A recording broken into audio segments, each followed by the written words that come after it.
I'm Carrie LaGrace with Tomlinson Sotheby's International Realty in the beautiful Sandpoint, Idaho. I'm here today to talk to you a little bit about what's going on in the real estate market.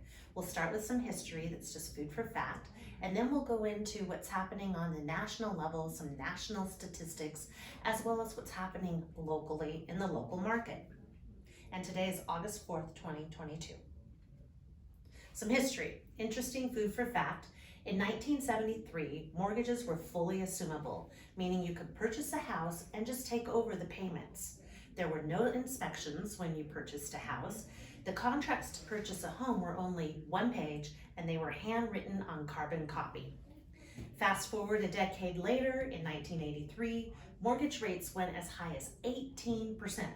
I know myself in 1987 bought my first home at a 14% interest rate. Albeit the purchase price was only $125,000, but again, 14%. In 2005 and 2006, when we had the next big boom, lenders were lending on stated income, which led to what? The housing crash in 2009. Just food for fact, between 2008 and 10, Albuquerque, New Mexico, their home sales decreased by 49%. Colorado decreased by 33%.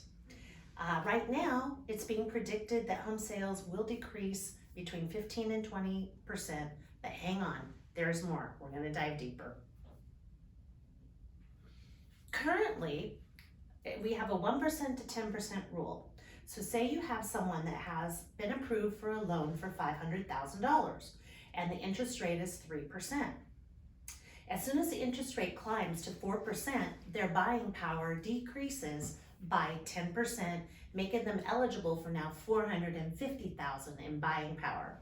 Say it goes up one more percent to a 5% loan, now their buying power is down to $405,000 buying power.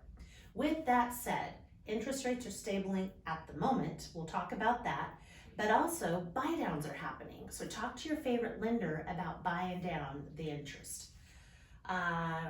Currently in our market, if we have a cash buyer at $750,000 to $1 million, a lot of those cash buyers are kind of sitting on their hands, waiting to see what's really going on in the marketplace. What's going on with this recession? What's going on with all this inflation? What's going on with the interest rates? But then there's another 25% that really want their dream. They want to move here, they want to raise their kids here, or they want to retire here and enjoy the beautiful outdoors that we have. And then again, we have the other buyers coming to the area, the more wealthy, that have the 2 million, the 3 million on up. They're very comfortable with where they are, and so they have a cushion and they're ready to pull the trigger as long as they find the home of their dreams. The market's not falling, it's leveling. We're going to get back to the real reason why people buy homes, and that is life. People go through life changes, whether it's a marriage, a baby, death, divorce. Maybe you have in-laws coming to move in with you, or maybe kids are coming back from college and they need a place to stay for a while. So people will start to see real estate again as an investment, not just an asset. Actually the opposite, as an asset, not just an investment. Okay, nationally, according to Inman News, the pending home sales dropped by 8.6% in June, which is falling 20% from the same period in June of 2021. Lawrence Yoon, the chief economist and senior VP of National Association of Realtors state, is predicting that home sales will be down by 13% in 2022. He thinks mortgage rates will start to stabilize near 6%, but hang on, we're going to keep diving deeper, and that home sales should start to rise again in 2023. Out-of-towners flock to these particular regions in these 10 metros with the highest pandemic price growth. If you'll notice, Boise was at 66.7%. The top 10 metros with price cuts in May was also Boise. So although they're the highest in market value to go up in the top 10, they are also one of the top 10 to reduce their prices. Mortgage rates dropped last week as fear grows that the economy is entering a recession. That's CNN, July 28th.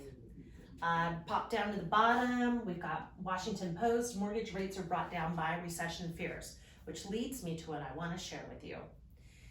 Look at what happens. Just because we are in a recession doesn't necessarily mean we're in a housing crisis. So if you look at 1980, the recession happened for 6 months. The mortgage rates dropped from 16% down to 11.75%. And again, that happened the next year. And you continue on down the slide until we had the Great Recession. This is after the big boom of 05 and 06. That recession was about 1 year and 6 months when the interest rates again dropped.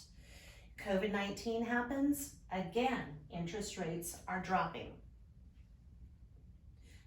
This means that recession does not equal a housing crisis. In the 1980s, which we just talked about, home price change went up. In 1981, again, which we just talked about, home prices went up. 91, they dropped a little bit. They declined significantly in the Great Recession, again, but they're back up to 6% in 2020 increase. Now I'm going to give you a little bit of tips on what's going on in our local market. This information is provided from the Selkirk Association of Realtors. Okay, I'm going to focus today on single family. If you look at what happened in 2020, this is what we had for new listings. Today, in June of 2022, we have an increase of inventory. Year to date, again, 2020, 2021 leveled off, but again, inventory of new listings is increasing. Pending sales, now this is interesting.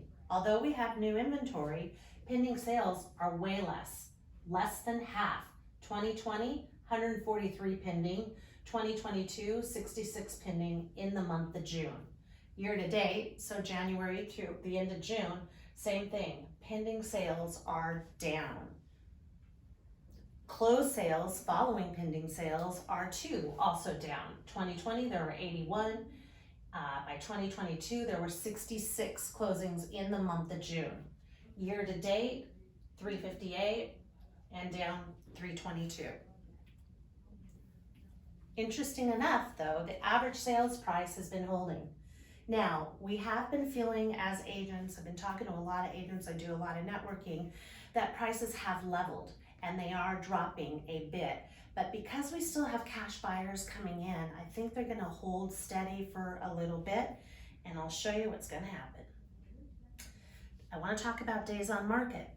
Days on market in 2020 were 114. Now this number is actually skewed for days on market.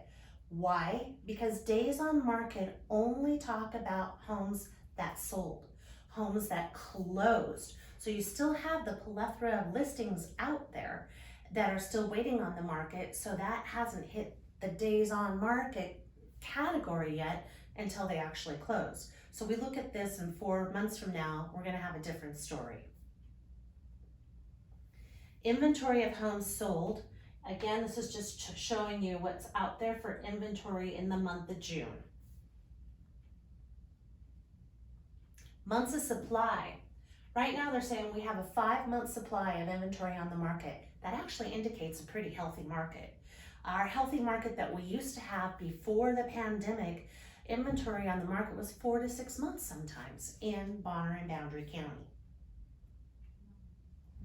So I just want to end with anyone can operate in a crazy market, but today's market requires professionals who are grounded and can apply the lessons they've learned while navigating these unprecedented times. Rapidly shifting markets like the one we find ourselves in are what separates the winners from the hobbyists.